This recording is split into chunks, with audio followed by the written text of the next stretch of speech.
You guys know that Adult Swim sign-off bumper, "The Dawn is your enemy"? There's a reason they don't play it anymore. The last day the bumper was used as a sign-off. Instead of a normal running time-off, estimated 9 seconds, it ran for an extended period of time until the automated services were overtaken by manual operation. We all know that the sound that shook our childhoods or teen years, the resonating metal, the rumble, the sound of metal scraping against metal. Feel free to look it up if you're a bit rusty. Now, when the audio cut, it doesn't sound complete. It's not finished, not over. The producers of Adult Swim / Cartoon Network were purposely cutting off the rest of the sound, and for good reason. The rest that followed was the exact reason why you would never see the bumper again on the air. Once again, it's supposedly only run for about 9 seconds, and this is a rough transcript of the usual audio.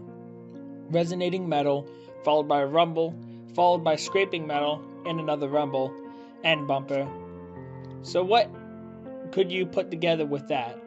Nothing rings a bell, right? Exactly. This part that they used is utilized effectively to scare off children that have still turned on Adult Swim. It even gives adults goosebumps because it's that good. It's closely rivaled with the hammer clinks in the William Street production card in Nightmare Fuel. Getting back to topic, usually a Cartoon Network employee would enter the control room left by an Adult Swim crew member and take it over for a day. It wasn't quite the case that day, however. The usual man scheduled to cue at a sign-on and such programming for Cartoon Network for some reason did not start up the day schedule. No one knows if he did this purposely, and whether or not his contract was terminated. This is the least of producers CN had at the time. What followed the common 9 seconds was an extended 2-minute broadcast of some of the most horrifying audio ever heard on public television. The metal continued to resonate, and the scraping continued. Slowly, an uncontrollable sobbing came clearer.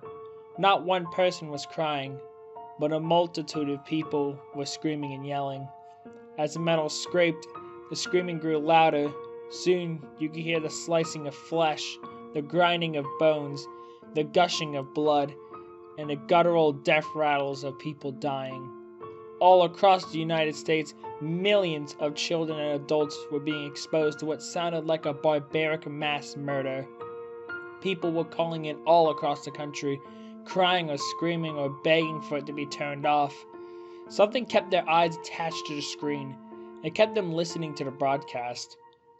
People assumed the control room was finally gotten into, and the bump was shut down, ending a traumatic experience no one could undoubtedly forget. In the last few moments, as the resonating metal grew to an unbearable volume, channel showed the peaking sun winking at the viewer, and the channel cut to bars and tones. How was Cartoon Network going to cover this up? No one knows the exact tactic to this day. Multiple theories have been thought of, ranging from a pre-inventive cease and desist to possible new articles to subliminal viewer hypnosis over the following weeks. While all public evidence does not officially exist, Cartoon Network officials do acknowledge a hijacking of the channel's frequency on the day, but go into no further detail. All late morning bumps, including "The Dawn is Your Enemy," were replaced with the corresponding ones from the 1:30 a.m. time slot.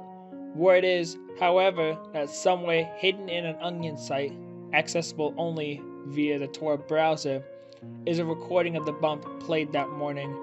The question asked the most among the few who remember this is how Cartoon Network got the audio in the first place.